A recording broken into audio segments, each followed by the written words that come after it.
to follow you. I'm going to be equally nerdy up here. Bring these are, oh, there it is, right. Thank you so much. Oh, God, is it too weird to call ourselves the M&Ms, maybe? Hashtag M&M. Thank you so much for this incredible honor. It just moves me and matters to me greatly, so I really, really appreciate it. You know, I ask my 4-year-old, Hazel, every day about what she learns in school. I ask her every day, and sometimes I'm met with, you know, she's 4, so it's like, I played, and I'm like, what else? You know, tell me. And, you know, it's probably because she's tired, or perhaps because I ask her every day, and she's tired of me asking about her day. But the other night, it was like she threw me a bone as I was putting her to bed. And she said, hey, Mummy, do you know how to get to Harlem? And I just sort of stared at her dumbly, and I said, how do you get to Harlem? And she goes, you take the A train, it's the quickest way. And I was like, what? You know, and I said, like the Ella Fitzgerald song? She goes, yeah, Ella Fitzgerald. And I almost wept, because Ella is like my jam, you know, and then I discovered that she was learning about the Harlem Renaissance at 4. And, oh, I've also been schooled on lava caves, never heard of them before. And the small bump on a baby owl's beak that it kind of uses to crack against the shell to birth itself. I mean, and then it falls off. I'm like, how? This is stuff I've never heard of before. And so it's sort of become apparent to me that I ask Hazel every day what she learned at school, because, well, I'm desperate to know cool stuff like that, mainly.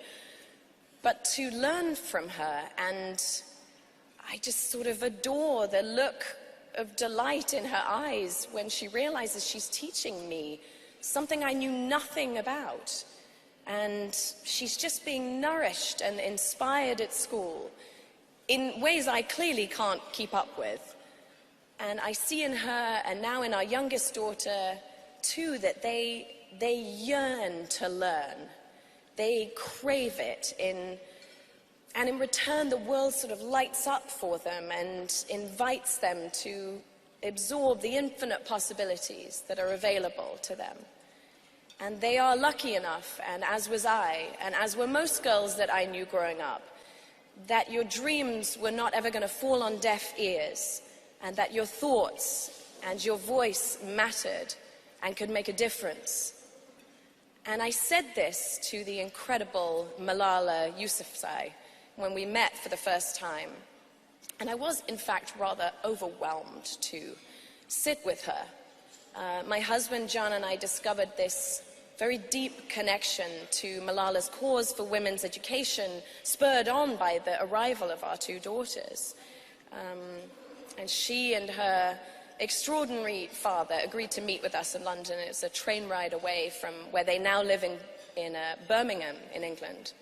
So Malala is the name of a 19th century Afghan freedom fighter. It's a soft-sounding name that certainly packs a punch, and how appropriate for the person who bears it. The most compassionate of hearts, but courage and will of steel. Her name is sort of seared into our memories when news broke of the 15-year-old girl who was shot in the head by the Taliban on her school bus after hearing the demand, which one is Malala? And we wanted to know the same. Who was she? This girl shot in the head for championing girls' education. Who was she? She, along with her friends on that bus, was determined to continue her education no matter the threat. And as schools were bombed, and houses were raided, and teachers were killed, she was unbowed and untethered by the intolerable limitations that were placed on her freedom to be in the one place that she wanted to be, in school. And when the bullets rained down on these girls, the world stopped in their tracks, and they listened to Malala. But most importantly, so did millions of girls around the world put in the same position. This courageous, eloquent, and inspiring girl became their light.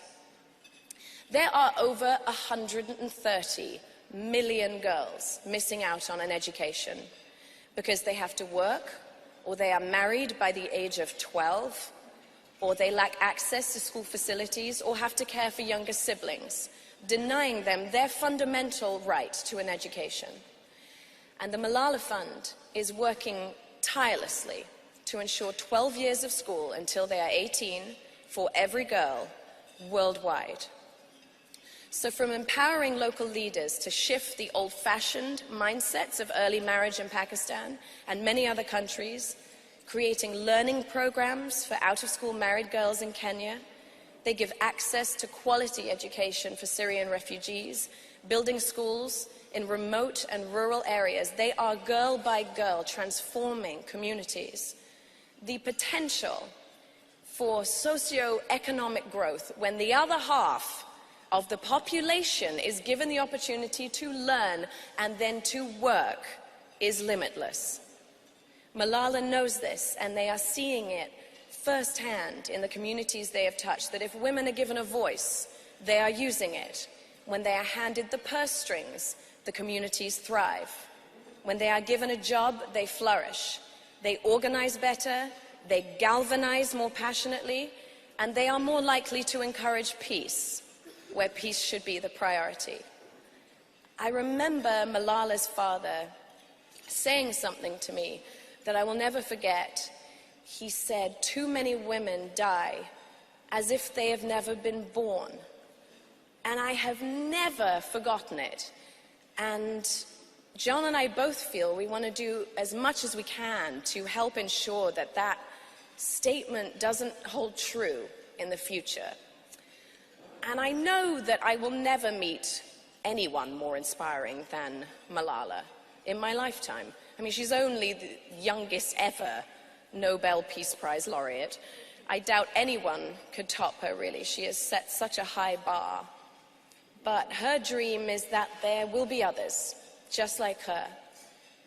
Because if one girl with an education can change the world, well, we just have to imagine what 130 million can do. So thank you so much. I'm so honored. Thank you.